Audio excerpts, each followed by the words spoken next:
This mix is about getting your writer's notebook started.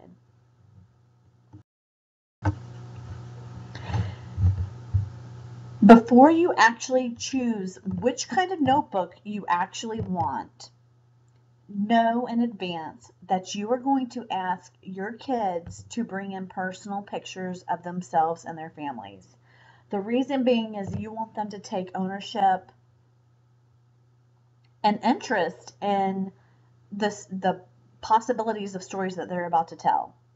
So what you're going to do with these pictures is you're going to actually like glue them, which I would not recommend, by the way, or tape them if you use the folders, like the plastic or the paper folders. You're going to want to use clear packing tape with them.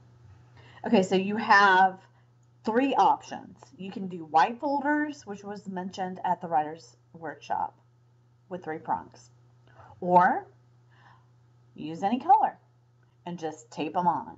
I want to go ahead and tell you the tape is a big pain in the rear. But if that's what you choose and you want to be cost effective, go for it. I've done it. It works. Do not laminate it. It's a disaster. I had to cut everything out. It was not fun. Glue, forget it. Don't even worry about gluing it. Just go ahead and bypass all the mistakes I've made and get the clear packing tape if those are the 2 routes you're going to go. Or you can go with the 1-inch binder with a clear plastic cover. What I plan on doing is next year using the pictures that they bring in and just slipping them in there, maybe like taping them to a piece of paper and then slipping them in there. I haven't really decided on that, but go ahead and learn from my mistake. That's the choice I'm personally am going to go with.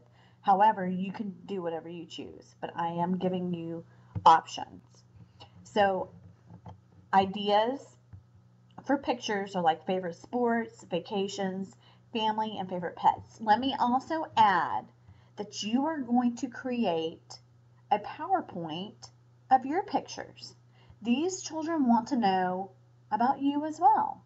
And this also gives them an idea of something that they can bring for themselves. So this is a getting to know you period. This is a brainstorming period, but this is also really a chance for you get to tell your story and then encourage them and excite them to tell their story.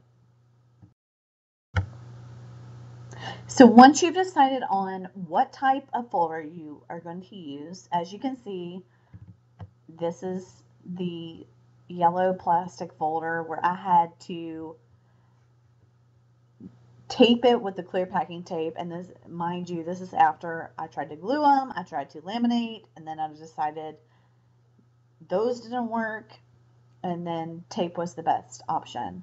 So anyway, whatever you choose, now let's talk about what the folder looks like. Okay, so I've already put all these pictures on, and then inside, if you opened up the folder, one thing that was mentioned at the workshop was one side would be labeled completed and then the other side incomplete. Also inside the folder, you could put plastic page protectors. And in these page protectors, you're going to want to put things like the checklist. Now, you want to obviously put your checklist for your grade level, but you want to do the year prior, so the year before, and then the year after the grade level. So the kids that are struggling can still feel accomplished because they're at least doing something. But then your kids that are on or above grade level can push themselves to something greater. There's going to be a heart map in this, which I will explain in another mix labeled heart map. And then something else I read on Pinterest was something about like a hole punch, a Ziploc bag, and then include all their supplies. So like you could put their pen. I use Post-it notes to put their small moments on, or just writing ideas. You could put that in there, highlighters, any of those type of supplies that they would actually use in Writer's Workshop. So it could just be their writing folder. They don't have to plumage through their supplies. It's already there in their folder. Here was the most liberating part of the workshop to me, when the instructor told me that writing is a messy process. I will tell you, and anybody that knows me, that I am not super neat and organized. I struggle with it. I strive to be neat and organized.